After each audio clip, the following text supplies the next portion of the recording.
वज़ीर-ए-आज़म नरेंद्र मोदी उत्तर प्रदेश के दौरे पर 42,000 करोड़ रुपए के कई तरक्याती मंसूबों का इफ्तिताह और संग बुनियाद रखेंगे। आजमगढ़ में जलसे-आम से भी करेंगे खिताब।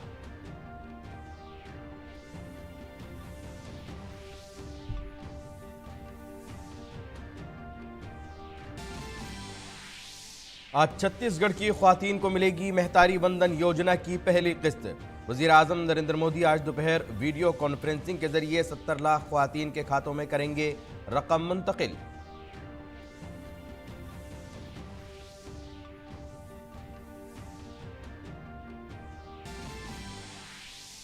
जस्टिस अजय मानिकराव खानवेलकर आज मुल्क के लोकपाल के तौर पर लेंगे हलफ। सदर जमहूरिया द्रौपदी मुर्मू उनके ओहदे और राजदारी का हलफ दिलाएंगी।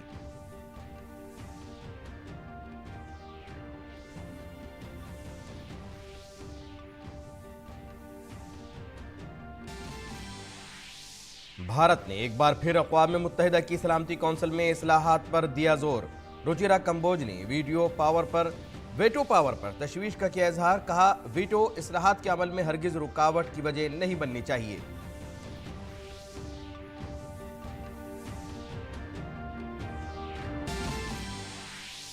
भारत 4 ममालिक की EFTA ब्लॉक के साथ तिजारती मुआहदे पर दस्तखत करने के लिए तैयार। अगले 15 सालों में भारत में $100 बिलियन की सरमायाकारी की राह होगी हमवार।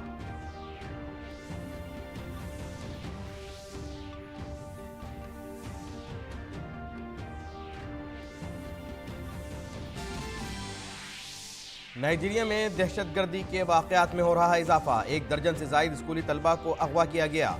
300 से जायद तलबा दहशतगर्दों की तहवील में होने की इत्तला।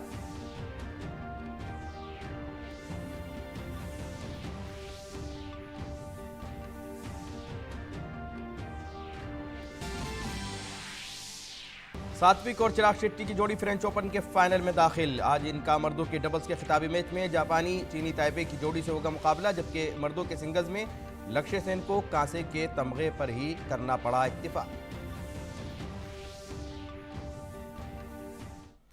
नाज़रीन आदाब, खबरनामे में आपका इस्तकबाल है और अभी तक की हम खबरों के साथ मैं मोहम्मद नौमान। वज़ीर-ए-आज़म नरेंद्र मोदी आज अपने उत्तर प्रदेश के दौरे के दौरान 42,000 करोड़ से ज़्यादा के कई तरक्याती मंसूबों का इफ्तिताह और संग बुनियाद रखेंगे। मुल्क के हवाबाजी के शोबे को फ़रोग़ देते हुए वज़ीर-ए-आज़म मुल्क भर के 15 हवाई अड्डों की नई टर्मिनल इमारतों का इफ्तिताह और संग बुनियाद रखेंगे। वज़ीर-ए-आज़म लखनऊ और रांची में लाइट हाउस प्रोजेक्ट्स का इफ्तिताह करेंगे, जिनका संग बुनियाद वज़ीर-ए-आज़म ने जनवरी 2021 में रखा था।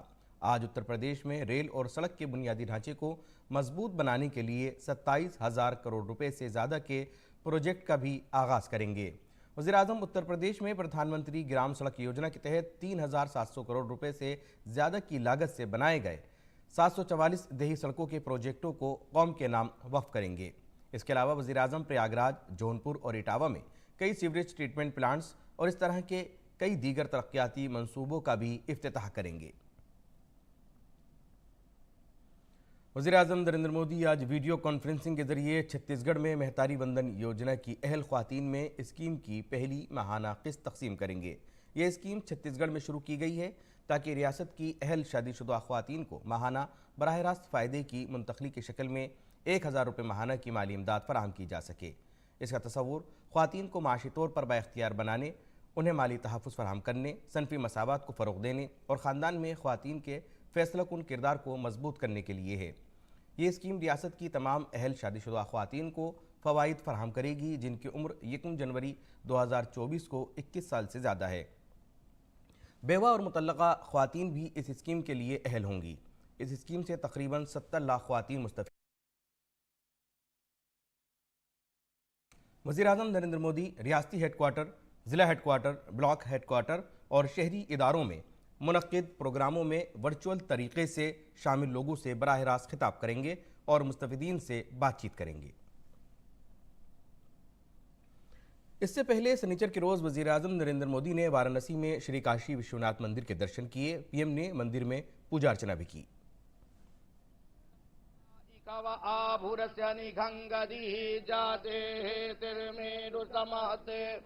वदे धनु तयास्मान विश्वादस्वमयक्ष्मया परिभुजा। वज़ीर-ए-आज़म नरेंद्र मोदी का उनके पार्लिमानी हलक़े वाराणसी में पुरतपाक इस्तकबाल किया गया। वज़ीर-ए-आज़म के इस्तकबाल के लिए सड़कों पर लोगों की बड़ी तादाद मौजूद थी। लोगों ने पीएम का तहे दिल से शुक्रिया अदा किया। वज़ीर-ए-आज़म ने हाथ हिलाकर लोगों का इस्तकबाल किया और इस्तकबाल के लिए लोगों का शुक्रिया अदा किया।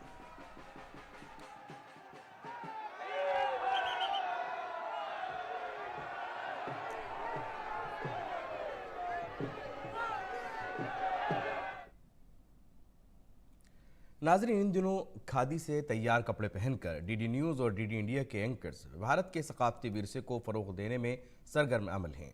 काबिल ज़िक्र है कि डीडी न्यूज़ को खादी से जोड़ने की कोशिशें तकरीबन एक साल कबल जनवरी 2023 में शुरू की गई थी। KVIC और प्रसार भारती के दरमियान सितंबर 2023 में इस सिलसिले में एक मुफाहमत नामे पर दस्तखत किए गए थे। इस मुफाहमत नामे की बुनियाद पर खादी इंडिया और डीडी न्यूज़ के दरमियान सनीचर को बाहमी ताउन का बाकायदा आगाज़ हुआ।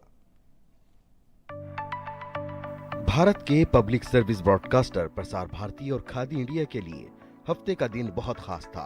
दोनों इदारे नई दिल्ली में प्रसार भारती सेक्रेटेरिएट में खादी फॉर नेशन और खादी फॉर फैशन के जज्बे को फरोग देने के लिए यकजा हुए।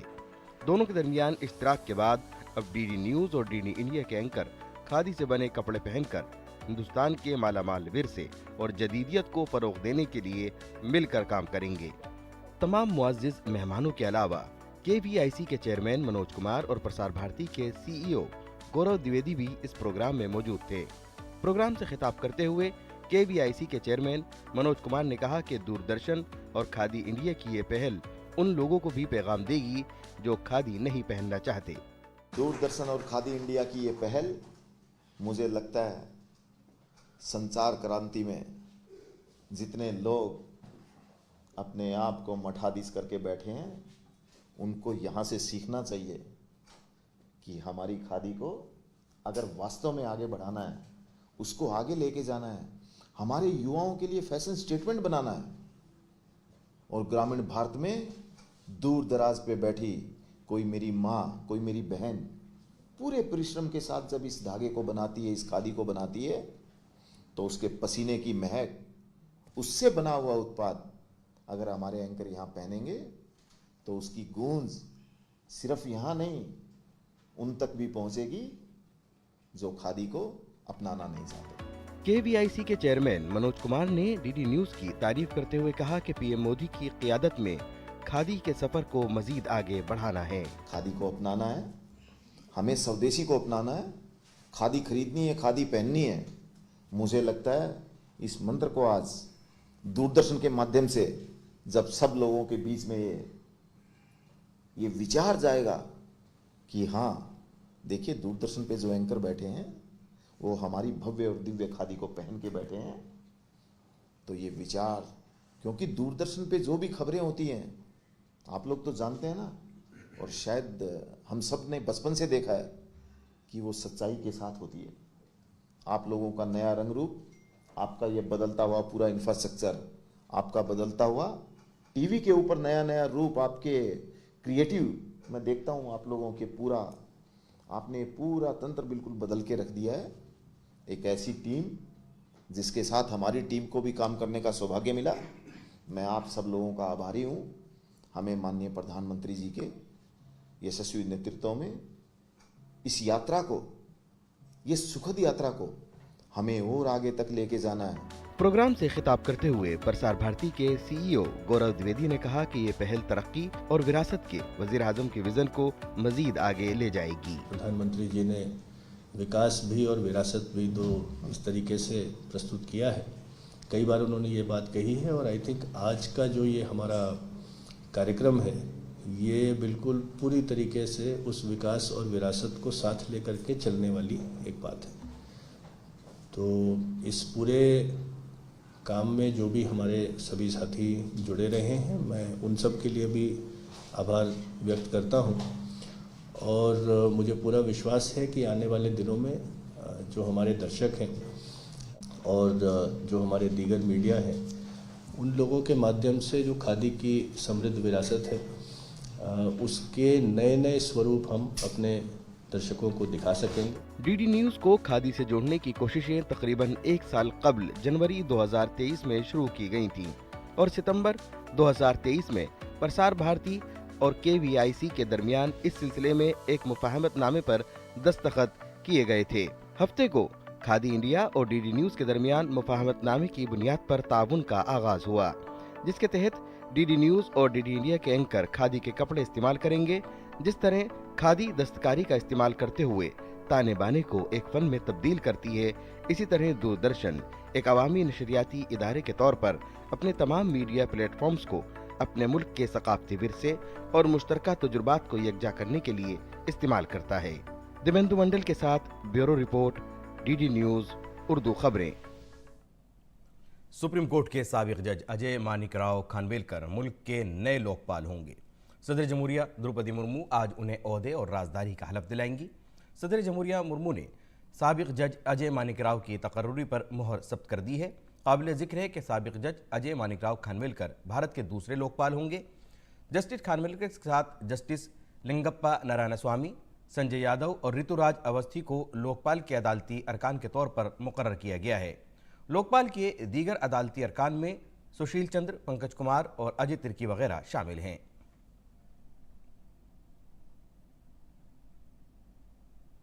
सदर जमहूरिया द्रौपदी मुर्मू ने इलेक्शन कमिश्नर अरुण गोयल का इस्तीफ़ा कबूल कर लिया है। हुकूमत की जानिब से नोटिफिकेशन जारी करते हुए ये इत्तला दी गई है। हुकूमत ने नोटिफिकेशन में कहा है कि चीफ इलेक्शन कमिश्नर और दीगर इलेक्शन कमिश्नर तकर्रुरी सर्विस की शराइत और ओहदे की मुद्दत एक्ट 2023 के सेक्शन 11 की शिक 1 के जरिए अता करदा इख्तियारात का इस्तेमाल करते हुए सदर जमहूरिया ने इसको तस्लीम किया है।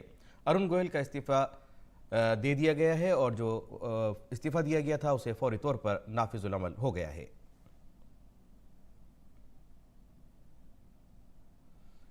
जयपुर के बिरला ऑडिटोरियम में सदकाल गुजरात का प्रोग्राम इनेकाद किया गया। यहाँ माइक्रो आर्ट की नुमाइश की गई। माइक्रो आर्ट बनाने वाले गुजरात के आर्टिस्ट शेख सलीम ने सैकड़ों केलों के जरिए वज़ीर आज़म नरेंद्र मोदी की 3D तस्वीर बनाई है, जिसे लोग बेहद पसंद कर रहे हैं। हम इस वक्त मौजूद हैं जयपुर के बिरला ऑडिटोरियम में और यहाँ पर आपको मैं एक आर्ट दिखाने जा रहा हूँ जो 3D स्क्रू आर्ट बोला जाता है इसको। सामने आपको जो तस्वीर दिख रही होगी वो प्रधानमंत्री नरेंद्र मोदी की तस्वीर है। इसके जो कलाकार हैं, जिस आर्टिस्ट ने इसको बनाया, हम सीधे उनसे बात करेंगे, उससे जानकारी लेंगे। सर, सबसे पहले तो अपना नाम बताएं और ये जो आर्ट आपने बनाई है ये कौन सी आर्ट है और ये कैसे आपने क्या बनाया है? जी, ये स्क्रू से बनाया हुआ है और इसे 3D पेंटिंग कहा जाएगा और ये 3200 स्क्रू का इस्तेमाल किया है और 23 दिन के अंदर ये बनी है। अच्छा, तो ये जो आर्ट मैं देख रहा हूँ इसमें कई सारे हस्ताक्षर यहाँ पे दिख रहे हैं। जी, किसके हस्ताक्षर हैं इसमें? ये हस्ताक्षर जो साइन की हुई है ये सब जितने भी मंत्री हैं, जैसे कि दर्शना जरदोशी, पीयूष गोयल सर जी हैं, श्रीमती ईरानी जी है, फिर हमारे आज CM साहब, गुजरात के CM साहब आज विजिट में आए थे यहाँ पर आर्ट को देखने के लिए, तो आज उन्होंने भी उनके हाथों से साइन की है। हर्ष संघवी जी है, उन्होंने साइन की है। वो बहुत प्रसन्न हुए क्योंकि ये इस तरह की पेंटिंग अभी तक PM साहब की किसी ने बनाई नहीं, और बनाई किसी ने तो वो दूसरी चीज़ से बनाई है, मैंने स्क्रू से बनाई है। और इतनी सारी अभी तक के किसी मंत्री जी ने उस पेंटिंग पे ऐसी साइन नहीं की है। गुजरात के मुख्यमंत्री भूपेंद्र पटेल आज स्टॉल पर आए, इस तस्वीर को देखा, क्या कहा आपसे? वो बहुत प्रसन्न हुए कि क्या चीज़ बना दी आपने, वो बहुत खुश हुए और इसलिए वो खुश होकर उन्होंने साइन की।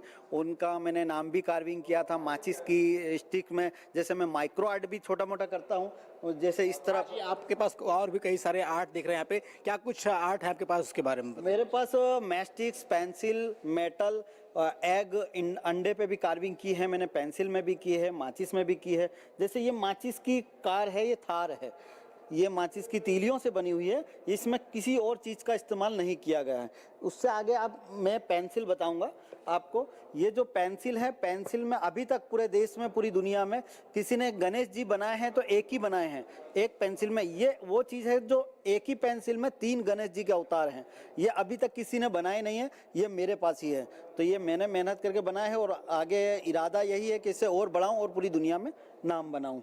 जैसे मैंने एक चीज़ बनाई है, आप देखिए इसे, कि एक ये अंडा है जो मुर्गी अंडा देती है, तो इसके अंदर अपने देश के 100 फ्लैग हैं।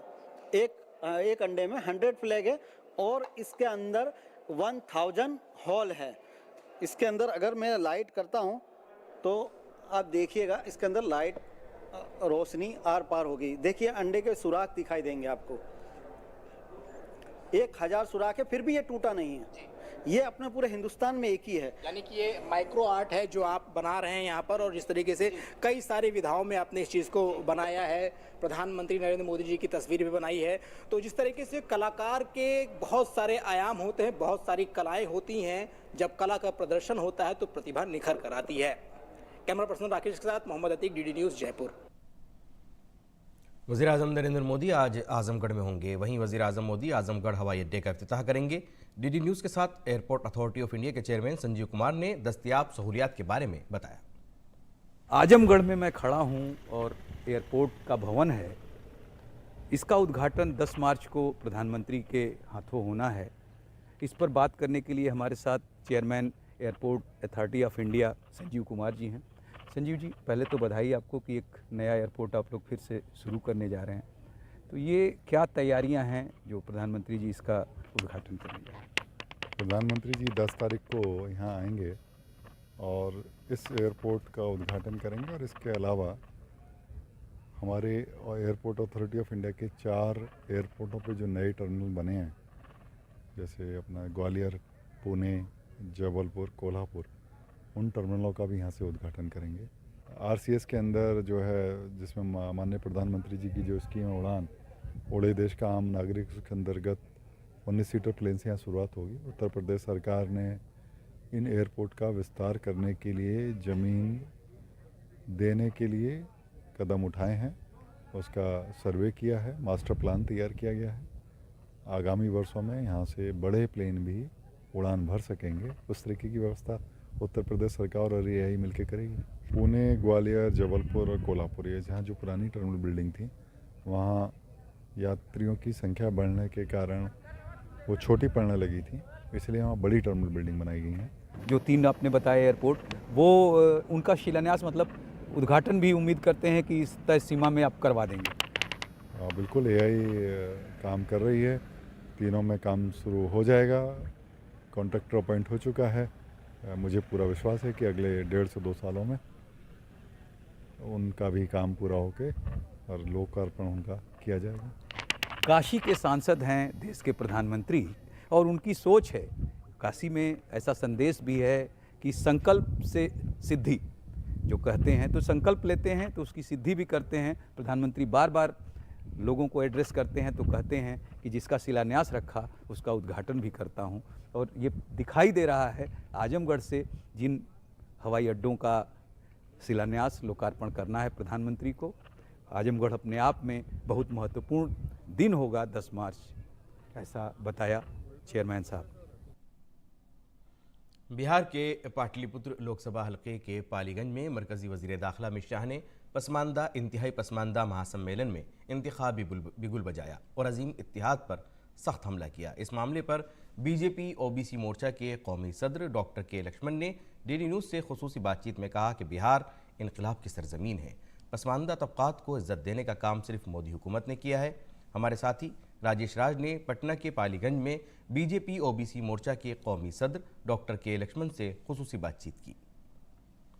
पाटलिपुत्रा के पालीगंज में गृह मंत्री अमित शाह ने पिछड़ा अति पिछड़ा महासम्मेलन को संबोधित किया और इसमें शामिल होने के लिए भारतीय जनता पार्टी के ओबीसी मोर्चा के राष्ट्रीय अध्यक्ष और बीजेपी पार्लियामेंट्री बोर्ड के मेंबर डॉक्टर के लक्ष्मण भी आए थे। हम उनसे सीधे बात कराते हैं। सर, बिहार जो है वो कहा जाता है कि प्रयोग की भूमि है, क्रांति की भूमि है और मंडल कमंडल पॉलिटिक्स का भी गवाह है।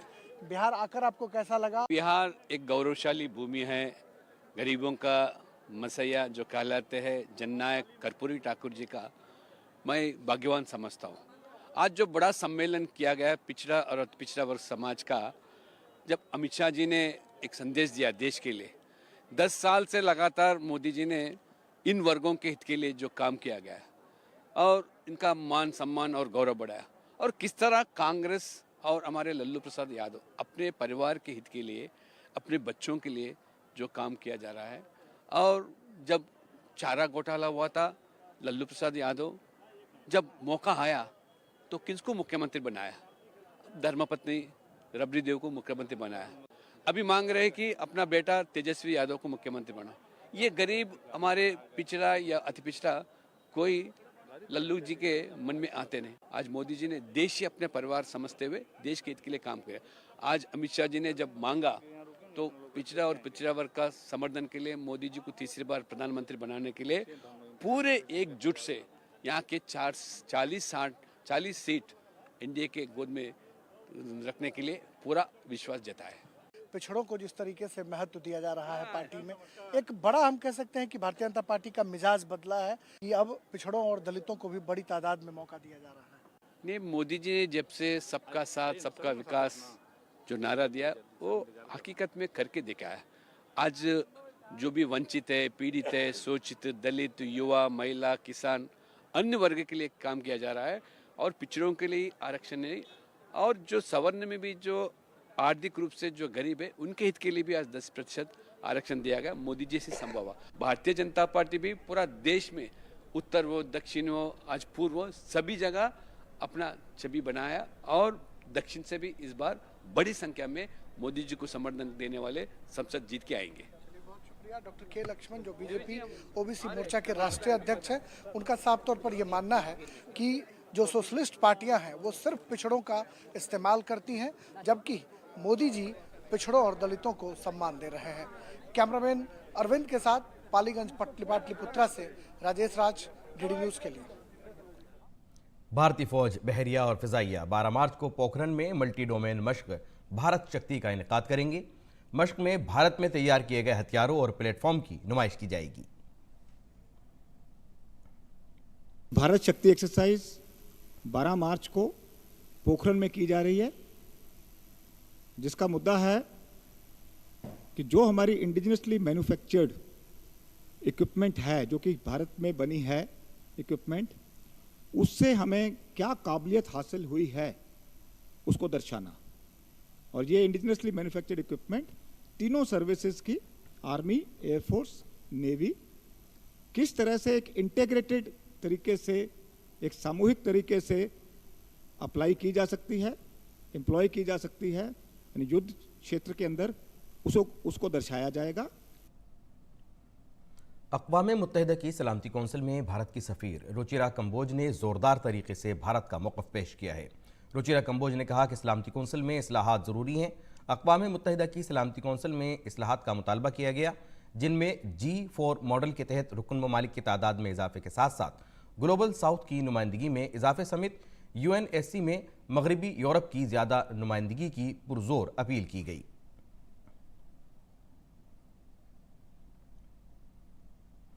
भारत और यूरोपीय ब्लॉक EFTA आज एक आज़ाद तिजारती मुआहदे पर दस्तखत करेंगे ताकि आपस में अशिया और खिदमात में तिजारत और सरमायाकारी को फ़रोग़ दिया जा सके।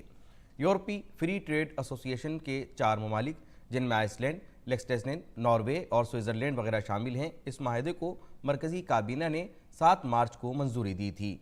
माहदे को सरकारी तौर पर तिजारती और इक़्तिसादी शराकतदारी का मुआहदा किया गया है। FTA की तारीख में पहली बार EFTA से तवक्को है कि इस माहदे में भारत में सरमायाकारी और रोज़गार के मौक़े को फ़रोग़ देने से मुताल्लिक़ एक कानूनी अहद शामिल होगा। नाइजीरिया में मुसल्लह अफराद ने 1 दर्जन से ज़ायद बच्चों को अगवा कर लिया है। हालांकि कोडोना स्टेट पुलिस ने अगवाकारों के बारे में फौरी तौर पर कोई तबसरा नहीं किया है। ये वाक़या कोरेगा कस्बे के local government education authority school में सुबह की असम्बली के फ़ौरन बाद पेश आया। वालिदैन के मुताबिक मुसल्लह अफराद ने दर्जनों बच्चों को स्कूल पहुँचने पर अगवा कर लिया। मालूमात के मुताबिक इस दौरान अगवाकारों ने फायरिंग भी की। खेल की खबरों में भारत के चिराग शेट्टी और सात्विक साईराज रैंकीरेड्डी की जोड़ी फ्रेंच ओपन बैडमिंटन टूर्नामेंट के फाइनल में पहुंच गई है। आज होने वाले खिताबी मैच में सात्विक चिराग की जोड़ी का मुकाबला चीनी ताइपे की जोड़ी से होगा। शनिचर की रात खेले गए दिलचस्प सेमीफाइनल में सात्विक चिराग की जोड़ी ने कोरियन जोड़ी को 21-13, 21-16 के फ़र्क से शिकस्त देकर खिताबी मैच में सीधी एंट्री की। भारत के नौजवान शटलर लक्ष्य सेन को फ्रेंच ओपन बैडमिंटन टूर्नामेंट के सेमीफाइनल में शिकस्त का मुंह देखना पड़ा। हफ्ते की रात खेले गए आखिरी 4 मैचों में लक्ष्य को थाईलैंड के किनावट विदेशन ने 20-22, 21-13, 21-11 के फ़र्क से शिकस्त दी। और अब एक नज़र मौसम के मिजाज पर।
नाजरीन, इसी के साथ खबरनामा यही मुकम्मल होता है। इजाज़त दीजिए। आदाब।